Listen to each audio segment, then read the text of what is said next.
Socrates, Buddha, Confucius, Jesus. Carl Jaspers. From the Great Philosophers, Volume 1.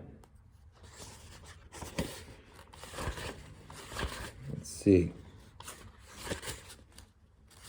Okay. Okay. We have the chapters basically Socrates, Buddha, Confucius, Jesus. Right? So and then considerations regarding the paradigmic individuals. Yeah.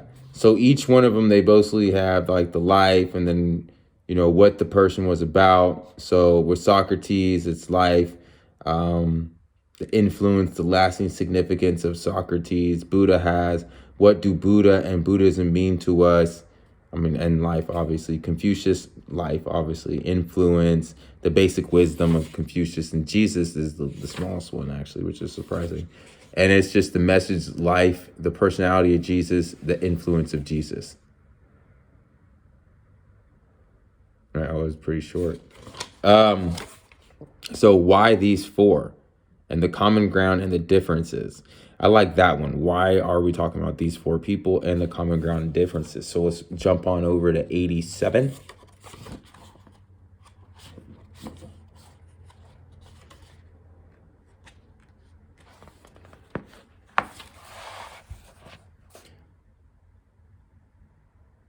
Why these four? We might have considered others: Abraham, Moses, Elijah, Zoroaster, Isaiah, Jeremiah, Muhammad, Lao Tzu, Pythagoras, but none of these had a historical influence of equal breadth and duration. Only one, Muhammad, might be comparable in history, importance, but not in individual depth. To the inquirer of all four present, the same methodological situation. All the texts by which we know them came into being after their death. Physiological and historical criticism shows original figures to be overlaid by legends and myth, which not infrequently may be traced as sources in no way related to them. Critical study of these texts sometimes yields relative certainties, but more often we must content ourselves with probabilities and, for the most part, with mere possibilities. The findings of historical criticism cannot be ignored, but they cannot produce a picture of the historical reality. For when we sift out the historical certainties, the result is very scant minimum. When we strip off the accumulated layers of tradition to arrive at the original reality of the great men, it evades us. There simply are no reliable historical accounts. Almost every point in the tradition is subject to historical doubt.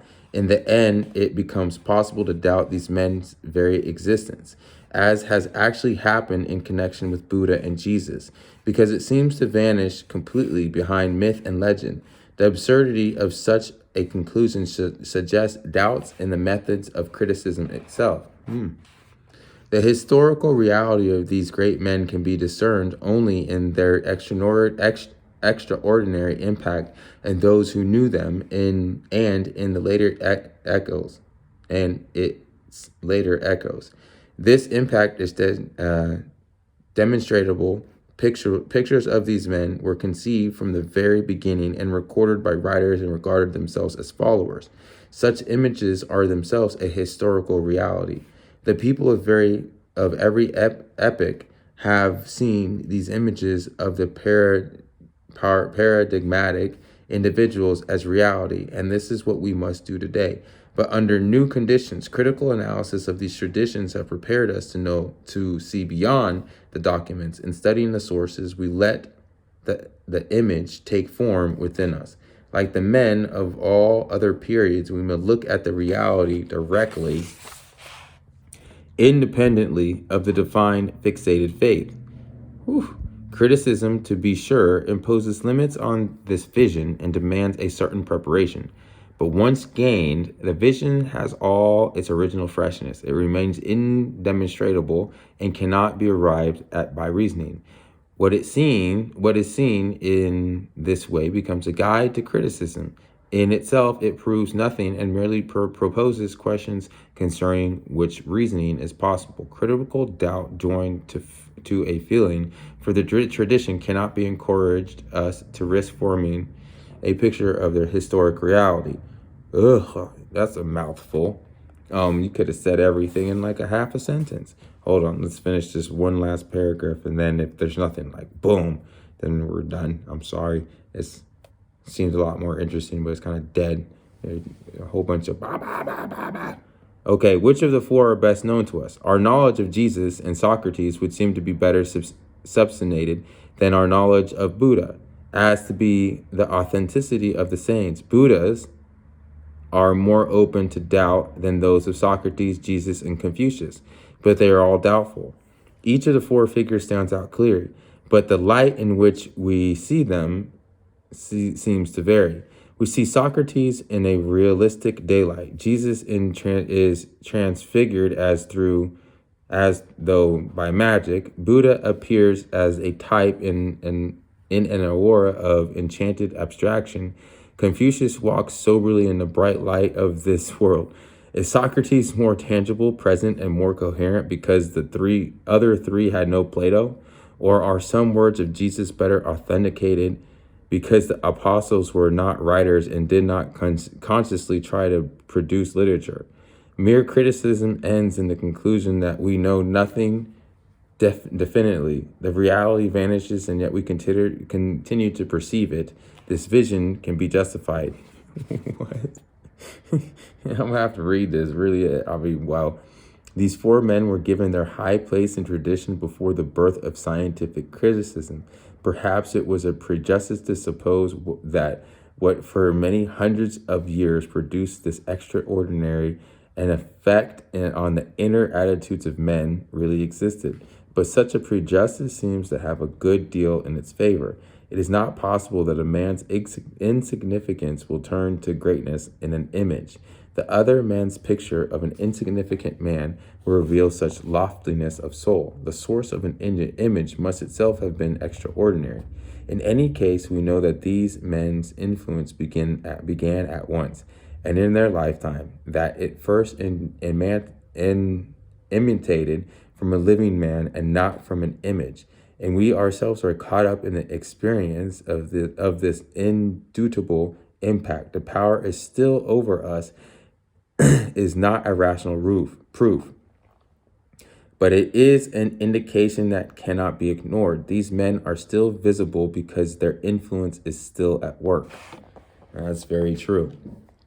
Criticism leans toward the belief that the source of these men's greatness was not in themselves, but rather that in beginning to crystallize a social order, a congregation, a church, in any case, something outside them, took them as a nucleus around which to deposit all manner of myths and spiritual contents. The original point, it is believed, has disappeared from view, and righteously so. From the beginning, it is not what mattered. We're almost done. I'm going to see what else is. Our sense of reality rejects this thesis. Can accident make something enduring out of nothing? In political affairs, perhaps a man's insignificant in himself may be enabled by fortuitous circumstances produce an important effect and thus gain for time a considerable outward power. But such a man cannot move the depths of man's souls. His power over men cannot endure. Criticism also suggests that the great men may be interpreted as types common in their time. Socrates was very much like Simon the shoemaker or sophist. Confucius was one of the inherent scribes and advisors. Buddha, one of many founders of monastic order. Jesus, one of the Jews who claimed to be the Messiah and were executed. The notion is intrusive because it applies to the sociological phenomenon, though not, of course, to the individuality of these men. An attempt to assimilate them to types helps to bring out their historical uniqueness. Why did Socrates, Buddha, Jesus, Confucius exert so immense an influence and not the others? What historical criticism leaves of them provides no answer. This is interesting. How, under the present conditions, shall we proceed to form an image of these men, these great men? It is assumed that we have been moved by their reality. This does not mean that an arbitrary subjectively is substituted for historical knowledge, but rather that historical knowledge will be used to elucidate an experience without which historic knowledge would be meaningless. In forming our picture, we must verify the testimony that has come down to us. This may be done according to the following principles. The traditional material is arranged according to subject matter, in such a way as to disclose ideal types, convincing by their inner consistency. For each of the great men, several of these ideal constitutions will take form. We shall compare them, looking from the polarity within the unity. For there is greatness in the range of the contradictions that are held together. So far, we have considered the original phenomenon distinct from the deviations and perversions that enter into tradition from the beginning and become more and more abundant as time goes on. These too should be elucidated through them. The origin takes on greater clarity, for in it we find the ground of their possibility, and such an investigation helps to refute the false criticism, which takes the deviations for the thing itself. But we must bear in mind that no image can be absolutely valid, and above all, that easy as they are to enunciate, our principles of interpretation can never fully be applied.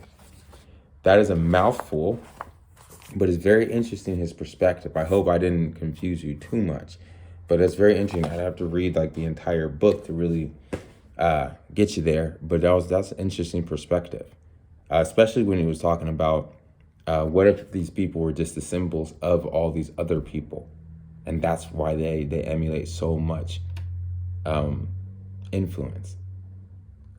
Never thought of it that way, right?